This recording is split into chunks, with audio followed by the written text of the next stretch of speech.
Benny stood looking admiringly at the beautiful red fire trucks. The paint gleamed, and the chrome shined under the bright lights of the firehouse. Benny and his younger brother Michael were always enchanted by firemen and their trucks.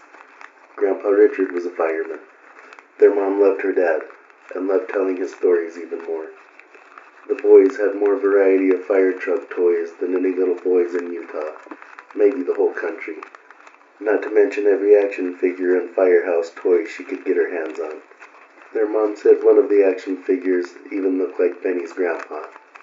A girl that looked to be around his age peeked around the front of the fire engine at Benny. At first, Benny was scared because of the ugly mask she was wearing. Judging by the way she was dressed, Benny thought she looked like a pilgrim. He guessed it was a witch's mask. The girl used her pointer finger to call Benny to her. He didn't want to. The little girl scared him. But for some reason, his feet obeyed even though his mind wanted to run the other way. "Why are you wearing that mask?" Benny asked the little girl. She said nothing. "You can't wear that to Santa's lap. You'll scare him." She scared Benny for sure. He was 8 years old and not immune to fear. The girl still said nothing. She reached in her pocket and pulled out a clear bottle. In the bottle was a rolled-up piece of paper. She reached out the bottle to Benny and insisted with her eyes that he take it. Unwillingly, Benny took it. "What is it?" Benny asked as he took the fat end of the glass bottle. She waved, then ran around the front of the fire truck, then around the other side. Benny followed as fast as he could. She was gone. Benny ran between the two trucks to the rear of them. The little girl was not there either. Benny was very confused. He pulled out the small cork, then dumped the letter in his hand. The boy unrolled it and read the message. "Take me home, and I will hunt you for a lifetime." Just then, Michael came around the front of the truck. His 5-year-old little brother said, "Benny, it's almost our turn. Mom said come get you." "What's that?" Benny rolled up the note, stuffed it in the bottle, then stuffed the bottle in his coat pocket. "Nothing," Benny snapped. He sounded guilty to his own ears. "Let's go see Santa." Briefly, Michael wondered why Benny was mad at him. As a parent, their mom loved that the boys were still innocent enough to believe this was the real Santa and not a fireman in a Santa suit. A week passed, and now Benny was laying in his bed at 4 in the morning, listening to the old woman sing lullabies from the darkness. She sounded grandmotherly and comforting. The problem was that no grandmotherly people lived in the house with Benny, Michael, and their parents. In the car next to Benny and his mom at the gas station, then in the grocery store with an old woman. She was always wearing the mask. Benny should be excited as most young boys are on Christmas Eve. Santa was going to bring him a bike.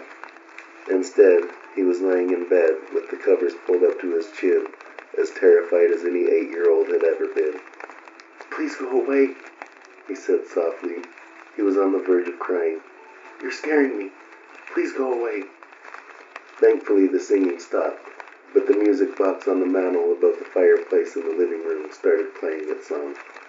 Benny always hated that music. Michael woke up. He and Benny shared a bedroom. "What's that?" he asked sleepily. "Benny, is that Mom?" "I don't know," Benny answered. "Just go back to sleep." Michael was tired and didn't share the fear that Benny was feeling, so he did as Benny asked. Benny had a flash of jealous anger. He wished he could go back to sleep. "Go back to bed," their dad called from his bedroom. "It's too early." Benny was at least somewhat relieved that he was not the only one hearing it. This was the first time his family heard anything. The music box went silent, and the house was eerily still. Thankfully, Benny was able to fall back asleep for a few hours. His parents let him sleep in. Benny loved it when his mom had enough time to cook breakfast for the family. Like most moms, she was juggling everything, so a big breakfast wasn't always an option. Sometimes Dad would cook breakfast, but it just wasn't the same. When his mother called him to the kitchen, the thought of the singing old woman was gone, like a nightmare fades in the morning. "How did you sleep, honey?" his mom asked. Benny looked out the window and lost his breath when he saw the clouds. They were like no clouds Benny had ever seen. His mom seemed to read his expression. "Those are snow clouds." Benny had never seen snow. Most people in the town of Torrey had never seen snow.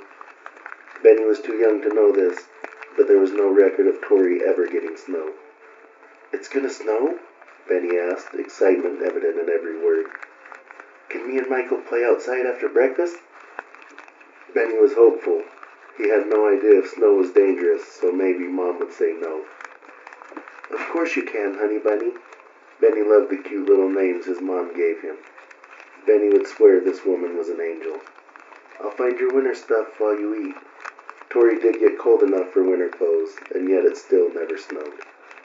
As promised, snow gear was waiting by the front door. Both brothers wolfed down breakfast, then sprinted to their room to change out of their pajamas. After that, they ran back to the front door and put on their hats, gloves, boots, and coats. "Stay in the yard, okay, boys?" Mom instructed in the form of a question. "Stay where I can see you, and don't disturb your dad. You guys know how he likes to sleep on Christmas Eve." The boys agreed, and she kissed them both on the forehead. "We won't, Mom," the boys agreed together, then laughed. "Can we go now?" "Yes, boys." Mom didn't seem to be as impressed as the snow as her two boys. "But remember, stay where I can see you, and keep the noise down." The boys darted out of the door in the chilly Torrey morning. The snow was already floating from the sky slowly. Benny found himself mesmerized by the snow. He looked up and would try to watch a single snowflake fall. Michael was breathing out hard, so his misty breath was blowing the snowflakes away from his mouth. Michael laughed a high-pitched laugh. Benny stuck his tongue out and let the snowflakes land softly in his mouth. The coldness of the flakes felt nice on Benny's warm tongue. "Catch it on your tongue, Michael." Benny wanted Michael to join in on the fun. All the songs Benny had ever heard were right. Snow and winter was magical. The snow was wisping around slowly in the unseen cold breeze. Neither of the boys noticed their mom filming for a long minute. "Have fun, boys," she said from inside the doorway, "but stay in the yard." That would be okay. Benny's best friend Jeff lived next door. They could talk and throw snow over the chain-link fence. Mom shut the door as Benny ran across the front lawn. When he tried to stop, his feet slid on the wet grass. Benny tumbled to the ground and laughed happily. Michael was worried at first, but Benny assured his little brother that he was fine. Michael made a loose snowball and hit Benny with it. They both laughed together like only brothers can. Benny tackled his brother softly, then the two wrestled in the snow. Winter really was a miracle wonderland. "Benny!" A small voice called that he immediately recognized as his best friend Jeff. Benny hoped his sisters weren't with him. Jenna and Gemma creeped him out. He was not old enough to understand if twins in general are creepy, or if these girls were just creepy. "Can you believe it?" Jeff sounded as excited as Benny felt. "It's snowing! It's snowing!" Benny and Michael got to their feet and ran to the fence.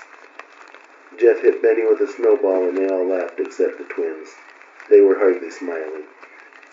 Benny threw a snowball back and it exploded like a firework when it hit Jeff's jacket.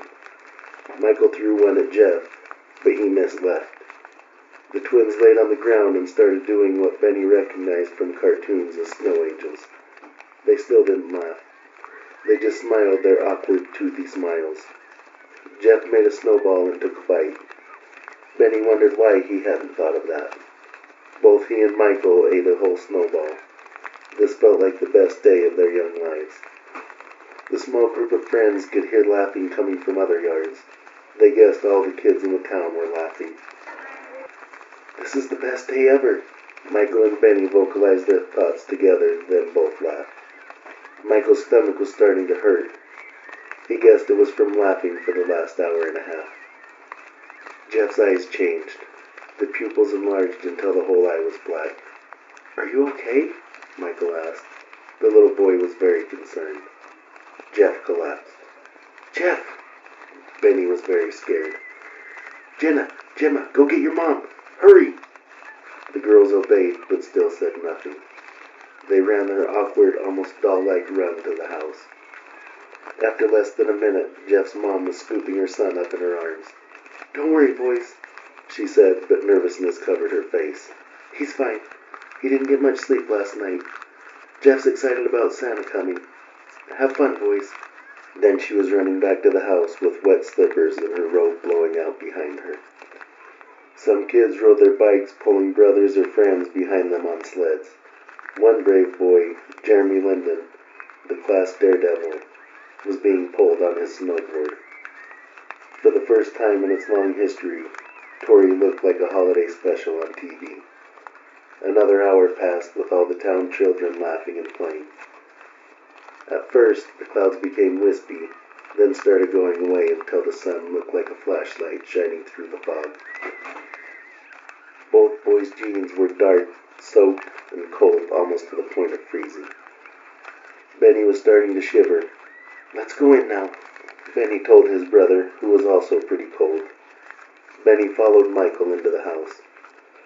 As soon as the front doors shut, Mom said, "Leave your clothes by the front door, boys." She sounded very sleepy. "Play in your room. I'm going to take a little nap with Daddy." Both boys stripped down to their undies, then ran to their room and put on dry, warm pajamas. Benny was really starting to get sick now. He had forgotten about his stomach ache, but now that he was not occupied, the pain was back with full force. His head was aching to the point that Benny's young mind thought his brain was tearing in half. Benny turned on cartoons, but he didn't feel like playing. He laid down under the covers and tried to get himself warm. Michael seemed to feel fine. He was setting up his crayons like a road that he could drive his cars through. Michael didn't like to use the rug Mom bought that had the roads winding around. He didn't know it, but he liked using the crayons because Michael had a vivid imagination, and the road rug limited that. Those roads were always the same. If he built the roads from crayons, then the roads were different every time he played. Benny wasn't planning on falling asleep, but a distant scream from a woman woke him up. It sounded like Jeff's mom. Benny's head felt foggy and glitchy, not to mention an anger coursing through his veins like he had never felt before. He had no idea what was bringing on this level of rage. His mom and dad had always been good to Michael and Benny, but right now, Benny hated them more than anything. "Are you okay, Benny?" That was Michael, and he sounded very concerned. "Your eyes look funny. What's wrong?" Benny didn't answer. He barely even heard his brother. All Benny was concerned about was protecting Michael and himself from their parents. Benny falsely remembered a time when his dad whipped him over and over with a belt, leaving welts on him for 2 weeks. The anger flowed a little faster through his body. His mind imagined a time when his mom whacked him 6 times on his bare legs with a fishing pole. Benny's brain made up a time when his dad slapped Michael across the face over and over, leaving red handprints on both cheeks. He must protect himself and his little brother from these made-up monsters. "Benny, stop shaking!" Michael now had tears in his eyes and a cry hiding behind each word. "Stop it, Benny! You're scaring me!" "Shut up!" Benny snapped. He had never talked to Michael like that. "Don't let them hear you." Now Benny's black eyes were filled with tears. "I won't let them hurt us again." "Benny, what does that mean?" But it was too late. Benny was already out of the room and down the hall to the kitchen. Benny opened the silverware drawer. His mind felt like it was being shredded in his skull. There were only toast knives, forks, and spoons in there. Nothing sharp enough. Then he remembered the wooden block that stored Mom's big knives and Dad's meat knives. He grabbed the biggest one he could find, then went to the hall and watched his parents' bedroom door. He could still hear his dad snoring. After a while, Mom opened the door softly and walked 2 doors down to the family bathroom. Benny snuck down the hall, then into the bedroom. His dad lay on his back, snoring softly and drooling lightly. Benny shut the door behind him. It shut harder than he meant. Dad opened his eyes. "Hey, buddy," his father said with love in his voice. Benny believed for a minute. This man would never hurt Benny or Michael. That man loved his children. The false memories flashed in Benny's mind as he walked towards the bed, the knife hidden behind his back. "Did you like the snow, buddy? I was excited the first time I saw it." Benny smiled. His father must have saw something in that smile. "What's wrong, Benny? Did the cold make you sick?" Benny couldn't wait a second longer. He sprinted towards the bed, knife raised. His dad's brain didn't register what was happening until it was too late. Benny jammed the knife through his dad's neck. He was not aware enough to aim. The knife cut through the windpipe. Benny smiled because of the way the monster's eyes popped out of his head in surprise. From behind him, Benny's mom then yelled, "Benny, what did you do?" Benny pulled the knife from his dad's throat, then turned to his mother.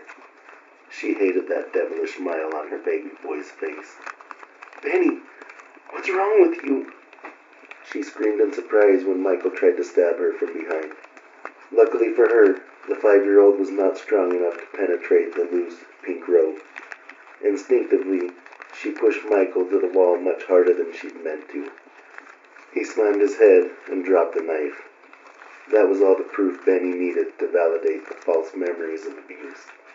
He charged, knife in hand and heart full of unwarranted rage. Mom ran down the hall and into the garage, then locked the door.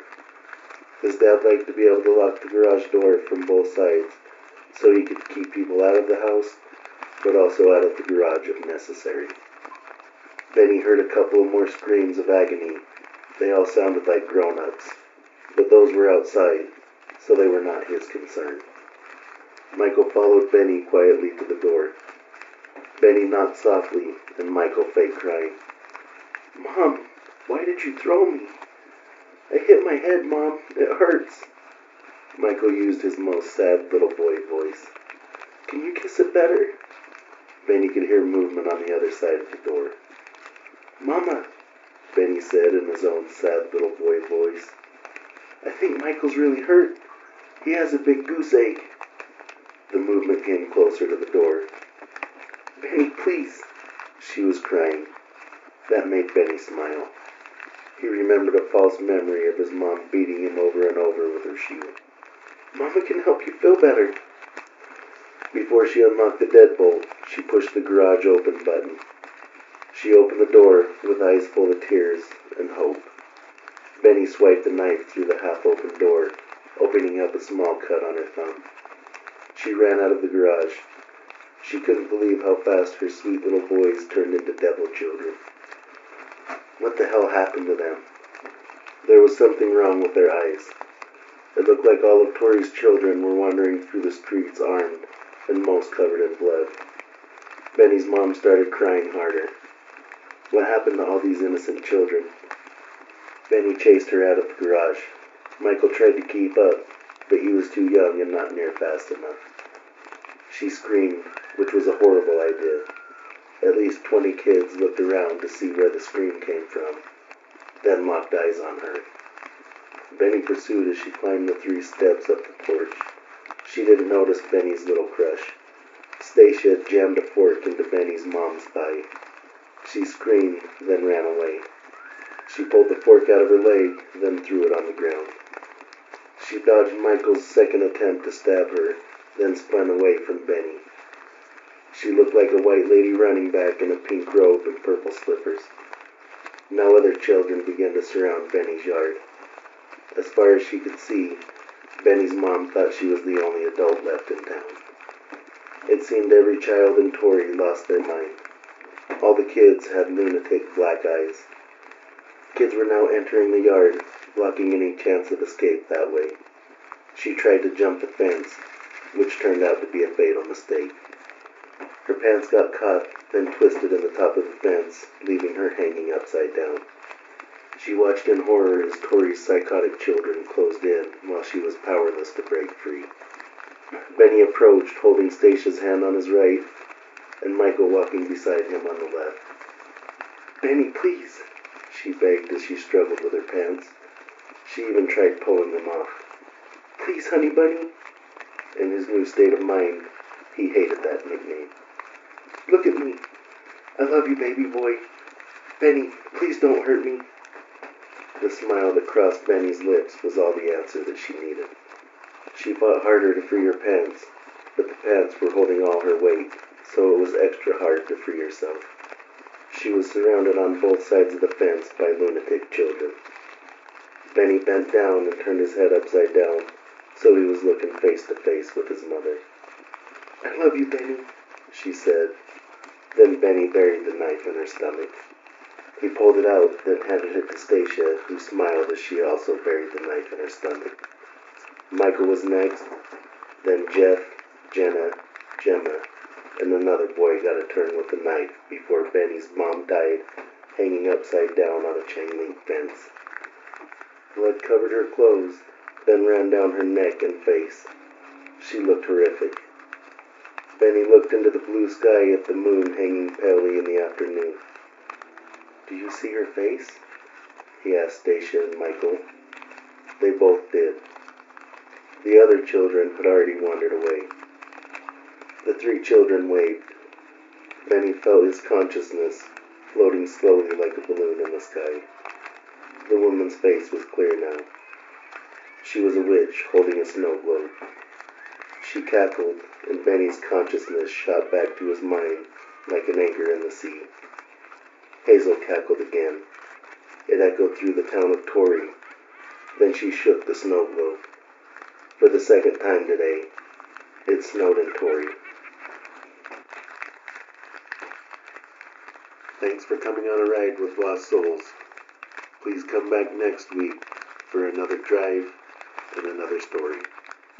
And remember, all lost souls are welcome here.